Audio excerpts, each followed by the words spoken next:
ಪ್ರಪ್ರಥಮದಲ್ಲಿ ಎನ್ನ ಜನ್ಮವನ್ನೇ ಪಾವನ ಮಾಡಿದಂಥ ನಮ್ಮೆಲ್ಲರ ಆರಾಧ್ಯ ಗುರುದೇವರು ಶಾಂತಿ ಕುಟೀರದ ಶಾಂತ ಬ್ರಹ್ಮ ಶ್ರೀ ಶಾಂತಿ ಕಲ್ಪದ್ರುಮ ಸಮರ್ಥ ಸದ್ಗುರು ಗಣಪತರಾವ್ ಮಹಾರಾಜರ ದಿವ್ಯ ಚರಣಕ್ಕೆ ಅನಂತ ಕೋಟಿ ಶಿರಸಾಷ್ಟಾಂಗ ನಮಸ್ಕಾರ ಸಲ್ಲಿಸುತ್ತಾ, ನನ್ನೆಲ್ಲ ಗುರುಬಂಧುಗಳು ಹಾಗೂ ನನ್ನೆಲ್ಲ ಬಾಂಧವರಿಗೆ ಅನಂತ ಪ್ರಣಾಮಗಳನ್ನು ಸಲ್ಲಿಸುತ್ತಾ, ಸಮರ್ಥರು ರಾಮದಾಸ ಮಹಾರಾಜರು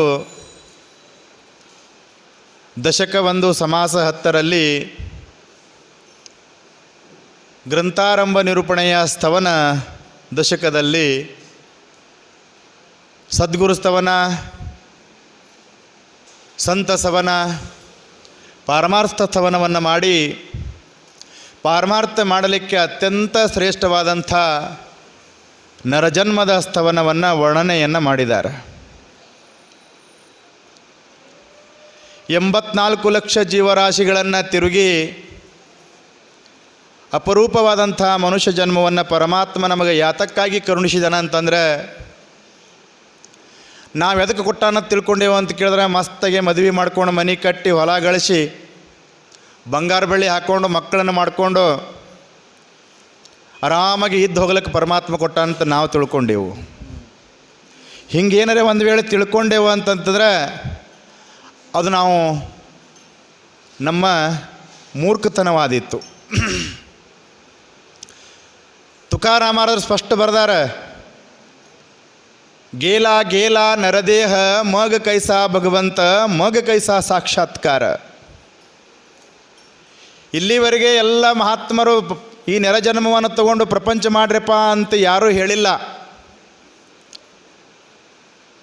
ಮಾನವ ಜನ್ಮ ದೊಡ್ಡದು, ಹಾನಿ ಮಾಡಿಕೊಳ್ಳಬೇಡಿರಿ ಹುಚ್ಚಪ್ಪಗಳಿರ ದಾಸರು ಹೇಳ್ತಾರೆ.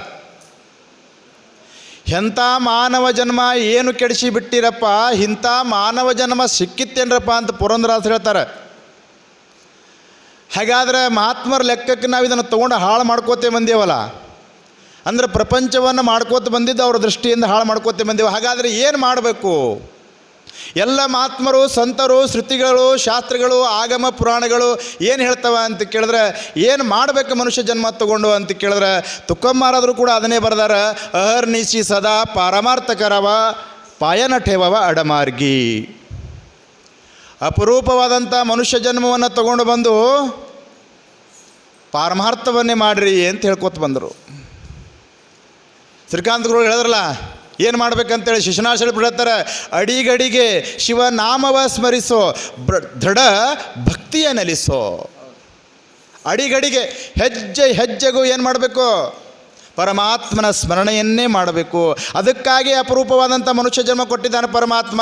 ಇನ್ನಾವುದೇ ಮನುಷ್ಯವನ್ನು ಹೊರತುಪಡಿಸಿ ಇನ್ನಾವ ಜೀವಳಿಗೆ ಭಗವಂತನ ಸ್ಮರಣೆಯನ್ನು ಮಾಡೋಕ್ಕೆ ಬರಂಗಿಲ್ಲ, ಭಗವಂತನ ಭಕ್ತಿಯನ್ನು ಮಾಡಿ ಮುಕ್ತಿ ಪಡಿಲಿಕ್ಕೆ ಬರಂಗಿಲ್ಲ. ಅದಕ್ಕಾಗಿ ಹೆಜ್ಜೆ ಹೆಜ್ಜೆಗೂ ಪರಮಾತ್ಮನ ಸ್ಮರಣೆ ಮಾಡಬೇಕು. ಹೇಳಿದ್ರಲ್ಲ ಪೂಜ್ಯರು, ಶರೀರ ಮಾಧ್ಯಮಂ ಖಲು ಧರ್ಮ ಸಾಧನಂ. ಈ ಶರೀರ ಮಾಧ್ಯಮವನ್ನು ಇಟ್ಟುಕೊಂಡು ಏನೆಲ್ಲ ಸಾಧನೆಯನ್ನು ಮಾಡಬಹುದು. ಅದನ್ನು ಎಲ್ಲ ಸಾಧನೆಯನ್ನು ಮಾಡಿ ಭಗವಂತನ ಭಕ್ತಿಯನ್ನು ಮಾಡಿ ಮುಕ್ತಿಯನ್ನು ಪಡೆಯೋದು ಬಿಟ್ಟು ಇದೇ ಮಿಥ್ಯವಾದಂಥ ಪ್ರಪಂಚಕ್ಕೆ ಎಲ್ಲ ಆಯುಷ್ಯವನ್ನು ಹಾಕಿ ವ್ಯರ್ಥ ಹೊಂಟು ಬಿಟ್ಟೇವಲ್ಲ. ಅದಕ್ಕೆ ಬರೀತಾರೆ ಅವರು, ಭ್ರಾಂತಿ ಸಂಸಾರಕ್ಕೆ ಬಿದ್ದು ನೀವು ಕೆಟ್ಟಿರಪ್ಪಯ್ಯ, ಹರದೇಯರ ಮೋಹಕ್ಕೆ ಬಿದ್ದು ಹರನ ಪೂಜೆ ಮಾಡೋದು ಬಿಟ್ಟು ಬರದೇ ನಿದ್ರೆ ಮಾಡಿ ನೀವು ಕೆಟ್ಟಿರಪ್ಪಯ್ಯ. ಅರುಣೋದಯವಾಗುವ ಮುನ್ನ ಗುರುಧ್ಯಾನ ಮಾಡಿದರೆ ಏನಾಗ್ತದೆ? ಪರಮಾನಂದ ಪ್ರಾಪ್ತಿ ಆಗುವುದಪ್ಪಯ್ಯ. ಎಂಥ ಅದ್ಭುತ ಮಾತು. ಅಪರೂಪವಾದಂಥ ಮನುಷ್ಯ ಜನ್ಮ ಸುಮ್ಮನೆ ಸಿಕ್ಕಿಲ್ಲ. ಪಾಪ ಪುಣ್ಯಗಳು ಸಮಾನ ಆದ ಬಳಿಕ ಪಾಪ ಪುಣ್ಯ ಕರುಣಿ ಜನ್ಮ ಎತ್ತು ಪ್ರಾಣಿ ನರದೇಹ ಏವುನಿ ಹಾನಿ ಕೇಳಿ. ತುಕ್ಕಮ್ಮರಾದ್ರು ಹೇಳ್ತಾರೆ, ಪಾಪ ಪುಣ್ಯ ಆದ ಬಳಿಕ ಮನುಷ್ಯ ಜನ್ಮ ಸಿಕ್ಕದ, ಅದನ್ನು ತಗೊಂಡು ನಾವು ಏನು ಮಾಡೇವ ಅಂತ ಕೇಳಿದ್ರೆ ಹಾನಿ ಕೇಳಿ ಅಂತ ಬರೀತಾರೆ. ದುರ್ಲಭ ನರದೇಹಾಚಿ ಪ್ರಾಪ್ತಿ, ಸದ್ಗುರು ಕೃಪೇನೆ ಬಿಟ್ಟಲೇ ಭ್ರಾಂತಿ, ಜನ್ಮ ಮರಣ ಚುಕಲೇರೆ. ಮಹಾತ್ಮರು ಬರೀತಾರೆ, ಅತ್ಯಂತ ದುರ್ಲಭವಾದದ್ದು ಮನುಷ್ಯ ಜನ್ಮ ಮುಮುಕ್ಷತ್ವ ಮಹಾಪುರುಷರ ಸಂಶ್ರಯ. ಮನುಷ್ಯ ಜನ್ಮ ಸಿಗೋದು ದುರ್ಲಭದ, ಅದರೊಳಗೆ ಮನುಷ್ಯ ಜನ್ಮ ಬಂದರೂ ಕೂಡ ಮುಮುಕ್ಷತ್ವ ಬರೋದು ದುರ್ಲಭದ. ಮುಮುಕ್ಷತ್ವ ಬಂದರೂ ಕೂಡ ಒಬ್ಬ ಶ್ರೋತ್ರಿಯ ಬ್ರಹ್ಮನಿಷ್ಠ ಸದ್ಗುರು ಸಿಗೋದು ಬಹಳ ದುರ್ಲಭದ. ಇಂಥವು ಮೂರೂ ಸಿಕ್ಕ ಬಳಕೆ ನಾವು ಅದರ ಉಪಯೋಗ ಮಾಡಲಿಕ್ಕ ಅಂತ ಕೇಳಿದ್ರೆ ನಮ್ಮಷ್ಟು ಆಲಸ್ಯಗಳು ದಡ್ಡರು ಮತ್ತಾರೂ ಇಲ್ಲ ಅಂತ ಹೇಳ್ತಾರೆ. ನಾವು ಇದೇ ಪ್ರಪಂಚವನ್ನು ನಂಬಿ, ಮಿಥ್ಯವಾದಂಥ ಪ್ರಪಂಚವನ್ನು ನಂಬಿ ಎಲ್ಲ ಆಯುಷ್ಯವನ್ನು ಅದಕ್ಕೆ ಹಾಕಿದೆವು ಅಂತ ಕೇಳಿದ್ರೆ ಮನುಷ್ಯ ಜನ್ಮದ ಸಾರ್ಥಕ್ಕೆ ಆಗೋದಿಲ್ಲ. ನಾವೆಲ್ಲರೂ ಪರಮಾತ್ಮನಿಗೆ ಮಾತು ಕೊಟ್ಟು ಬಂದಿದ್ದೀವಿ. ಎಲ್ಲಿ ಬರಿತಾರೆ ನೋಡ್ರಿ, ನುಡಿದಂತೆ ನಡಿ ಇದೇ ಜನ್ಮ ಕಡಿ ಅಂತ ಹೇಳ್ತಾರೆ ಶಾಸ್ತ್ರದೊಳಗೆ. ಎಲ್ಲಿ ನಾವು ನುಡಿದೇವಿ, ಎಲ್ಲಿ ನಡಿಬೇಕಾಗ್ಯದ ಅಂದರೆ ಹೇಳಿದ್ರಲ್ಲ ಈರಣಶಾಸ್ತ್ರಿಗಳು, ತಾಯಿಯ ಗರ್ಭದಲ್ಲಿ ನಾವೆಲ್ಲರೂ ಪರಮಾತ್ಮನಿಗೆ ವಚನ ಕೊಟ್ಟು ಬಂದೆವು. ಏನಂತ? ಹೇ ಪರಮಾತ್ಮ, ಈ ನರಕದಿಂದ ನನ್ನನ್ನು ಪಾರು ಮಾಡು, ಅತ್ಯಂತ ಘೋರವಾದಂಥ ಈ ನರಕದಿಂದ ನನ್ನನ್ನು ಪಾರು ಮಾಡು. ನಾನು ಹೊರಗೆ ಹೋದ ತಕ್ಷಣ ನಿನ್ನ ಸ್ಮರಣೆಯನ್ನು ಮಾಡ್ತೀನಿ, ನಿನ್ನ ಧ್ಯಾನವನ್ನು ಮಾಡ್ತೀನಿ, ನಿನ್ನನ್ನೇ ಭಜಿಸ್ತೀನಿ. ಇದನ್ನು ಬಿಟ್ಟು ಮತ್ತಾವ ಕಾರ್ಯವನ್ನು ಮಾಡೋಂಗಿಲ್ಲ. ಪರಮಾತ್ಮ ದಯಾಸಾಗರ ಕರುಣಾದಿಯೇ ನನಗೆ ಇದನ್ನು ಪಾರು ಮಾಡು ಅಂಥೇಳಿ ಶಿವೋಂ ಶಿವೋಂ ಶಿವೋಂ ಅಂತಿರ್ತದೆ ಜೀವ.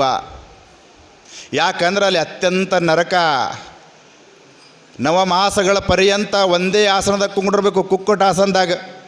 ತಾಯಿ ಉಂಡಂಥ ಹುಳಿ ಖಾರು ಒಗರು ಕೋಮಲ ತಚ್ಚಗೆ ತಾಗ್ತಪ್ಪ ಅಂತಂದ್ರೆ ಬೇಕಾದ್ರೆ ನೋಡಿರ್ಬೇಕಾರೆ ನಿಮ್ಮ ಗಾಯ ಆಗಿತ್ತಂದ್ರೆ ಒಂದಿಷ್ಟು ಕಾರ್ಪುಡಿ ಹಚ್ಕೊಂಡು ನೋಡ್ರಿ ಏನು ತ್ರಾಸ ಆಗ್ತದೆ, ಅನುಭವ ಬರ್ತದೆ.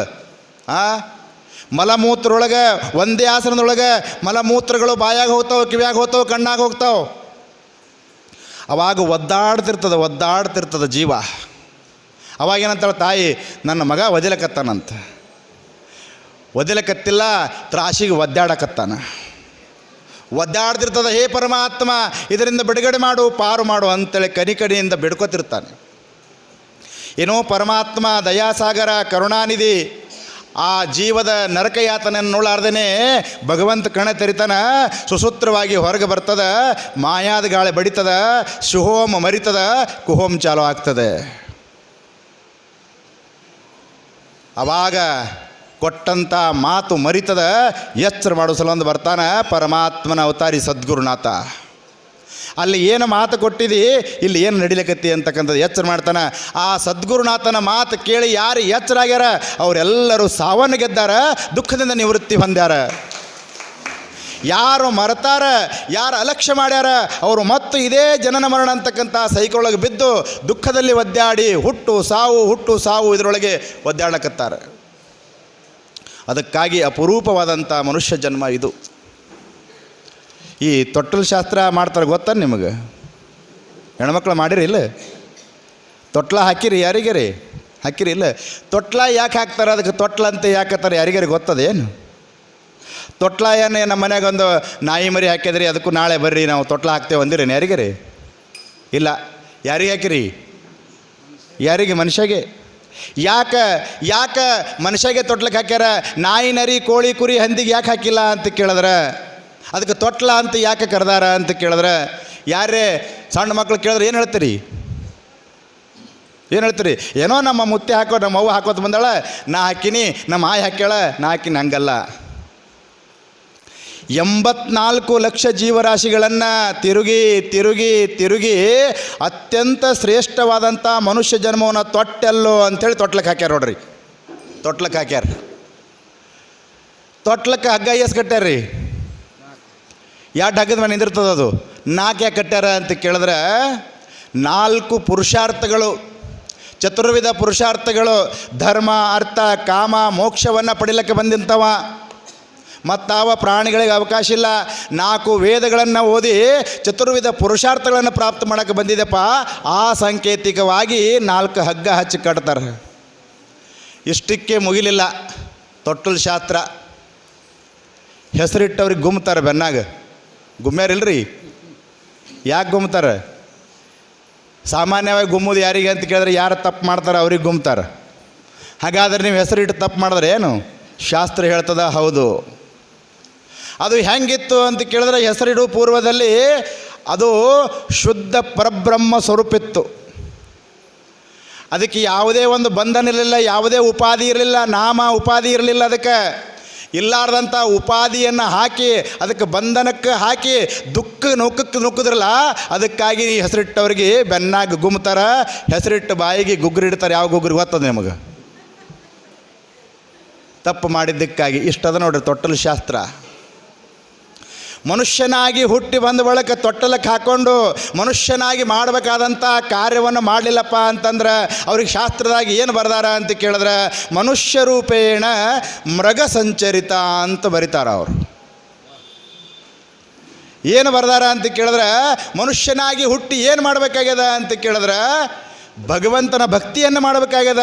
ಅದನ್ನು ಬಿಟ್ಟು ನಾ ಮತ್ತೊಂದು ಮಾಡಿದ್ನಿ ಅಂತ ಕೇಳಿದ್ರೆ ಅವ್ರಿಗೆ ಏನು ಕರೆದಾರ ಶಾಸ್ತ್ರದಾಗ ಅಂತ ಕೇಳಿದ್ರೆ ಮನುಷ್ಯ ರೂಪೇಣ ಮೃಗ ಸಂಚರಿತ ಅಂದ್ರೆ ಆಕಾರದಾಗ ಮನುಷ್ಯನ ಆಕಾರದಾಗ ದನಗಳು ಅಡ್ಡಾಡಕತ್ತ ಅಂತ ಬರೆದುಬಿಟ್ಟಾರೋ. ಹಾಗಾದ್ರೆ ನಾವು ವಿಚಾರ ಮಾಡ್ಬೇಕು, ಏನು ಮಾಡಬೇಕಾಗ್ಯದ. ಸುಮ್ಮನೆ ಸಿಗುವುದಲ್ಲ, ಇದರ ಶರೀರದ ಕಿಮ್ಮತ್ತ ಭಾಳದ. ಇದರ ಮೌಲ್ಯ ನಮಗೆ ಗೊತ್ತಿಲ್ಲ. ಕಾಲಿಲ್ಲದವನಿಗೆ ಗೊತ್ತದ ಕಾಲಿನ ಕಿಮ್ಮತ್ತ, ಕಣ್ಣಿಲ್ಲಾರ್ದವನಿಗೆ ಗೊತ್ತದ ಕಣ್ಣಿನ ಕಿಮ್ಮತ್ತ. ಇಷ್ಟೆಲ್ಲ ಕೊಟ್ಟರು ಕೂಡ ನಾವು ಭಗವಂತಗೆ ಬೈತೇವೆ ನನಗೆ ಏನು ಕೊಟ್ಟಿಲ್ಲ ಅಂತ. ಇನ್ನು ಏನು ಕೊಡ್ಬೇಕವ? ಒಬ್ಬ ದಷ್ಟಪುಷ್ಟ ಯುವಕ ಒಬ್ಬನ ಮನೆ ಮುಂದೆ ಹೋಗಿ ಭಿಕ್ಷೆ ಬೇಡಕ್ಕೆ ಹೋದ. ಅವ ಕರಿ ಚಸ್ಮಾ ಹಾಕೊಂಡು ಕೂತಿದ್ದ ಮನೆ ಮಾಲಕ. ಆ ಮನೆ ಮಾಲಕಿಗೆ ಇವ ಹೋಗಿ ಕೇಳ್ತಾನೆ, ಭಿಕ್ಷುಕ, ಯಜಮಾನ್ರೇ, ಸೌಕಾರ್ಯರೇ, ಧನಿಗಳೇ, ಏನಾರೇ ಒಂದಿಷ್ಟು ನನಗೆ ಭಿಕ್ಷಾ ಕೊಡ್ರಿ ಎಂದ. ಆವಾಗ ಆ ಸೌಕಾರ ಹೇಳ್ತಾನೆ, ಧನಿಗೆ ಹೇಳ್ತಾನೆ, ನಾನು ನಿನಗೆ ಭಿಕ್ಷೆ ಅಲ್ಲ, ನೀ ಏನು ಬೇಡಿದ್ದು ಕೊಡ್ತೀನಿ, ನಾ ಬೇಡಿದ್ದು ನೀ ಕೊಡ್ತೀಯೇನೋ ಅಂದವ. ಅವ ಅಂದ, ಸೌಕಾರ, ನಾನೇ ಭಿಕ್ಷೆ ಬೇಡಕ್ಕೆ ಬಂದೀನಿ, ನನ್ನ ಹತ್ರ ಏನದ, ನಿನ್ನಂತ್ಯಾಕೆ ಏನದಲ್ಲ ಅದನ್ನೇ ಕೇಳ್ತೀನಿ, ಅದೇ ಕೊಡು. ಗಾಬರಿ ಆದವ. ಸೌಕಾರ, ನಂತಕ್ಕೆ ಏನದ? ಏನಿಲ್ಲ, ನಿನ್ನಂತಕ್ಕೆ 2 ಕಣ್ಣವಲ್ಲ, ಆ 2 ಕಣ್ಣು ಕೊಡು, ನೀ ಬೇಡದಂಟು ಕೋಟಿ ರೂಪಾಯಿ ಕೊಡ್ತೀನಿ ಅಂದವ. ನಾ ಕರಿ ಚಸ್ಮಾ ಹಾಕಿದ್ದು ಸೋಕಿಗಲ್ಲ, ನನ್ನ 2 ಕಣ್ಣು ಕಾಣಂಗಿಲ್ಲ, ಅದಕ್ಕೆ ನಿನ್ನ 2 ಕಣ್ಣು ಕೊಡು, ನೀ ಬೇಡದಷ್ಟು ಸಂಪತ್ತು ಕೊಡ್ತೀನಿ ಅಂದ. ಏನು ಅನ್ಬೇಕವ? ಕೊಡ್ಬೇಕಾಗಿತ್ತಲ್ಲ ಮತ್ತೆ. ಅವ ಅಂದ, ನಿಮ್ಮ ಕೋಟಿ ರೂಪಾಯಿಗೆ ಬೆಂಕಿ ಹಚ್ಚಿರಂದವ, ನಾನು 2 ಕಣ್ಣು ಸಾಕತ್ತು ಹೋದವ. ವಿಚಾರ ಮಾಡಿರಿ, ಬಡೇ 2 ಕಣ್ಣಿನ ಕಿಮ್ಮತ್ತ ಕೋಟಿ ಅದ. ಇನ್ನು ಒಂದೊಂದು ಇಂದ್ರಿಯಗಳ ಬೆಲೆ ಕಟ್ಟಲಿಕ್ಕಾಗಲಂಥದ್ದು. ಆದರೂ ಇಷ್ಟೆಲ್ಲ ಪಡೆದುಕೊಂಡು ನಾನು ಬಡವ, ಭಗವಂತಗೆ ಬೈತೇವೆ, ಏನು ಕೊಟ್ಟೇ ಇಲ್ಲ ಅಂತ. ಏನು ಕೊಡಬೇಕು? ಭಗವಾನ್ ಹಮ್ಕೋ ಖೂಬದಿಯ ಪರಲ್ಲೇನೇ ಹಮ್ಕೋ ಆಯಾ ನೈ. ಏನು ಕೊಟ್ಟಿಲ್ಲ ಹೇಳಿ ಪರಮಾತ್ಮ, ಏನು ಕೊಟ್ಟಿಲ್ಲ. ಅದನ್ನು ಸರಿಯಾಗಿ ಉಪಯೋಗ ಮಾಡೋಕ್ಕೆ ಬಂದಿಲ್ಲ. ಅದಕ್ಕಾಗೇ ಮನುಷ್ಯ ಜನ್ಮ ದುಃಖದಲ್ಲಿ ಹಾನಿ ಮಾಡಿಕೊಂಡು ದುಃಖವನ್ನು ಅನುಭವಿಸ್ತಾ ಇದ್ದಾನೆ. ಇದರ ಬೆಲೆ ಸಾಮಾನ್ಯ ಅಲ್ಲ.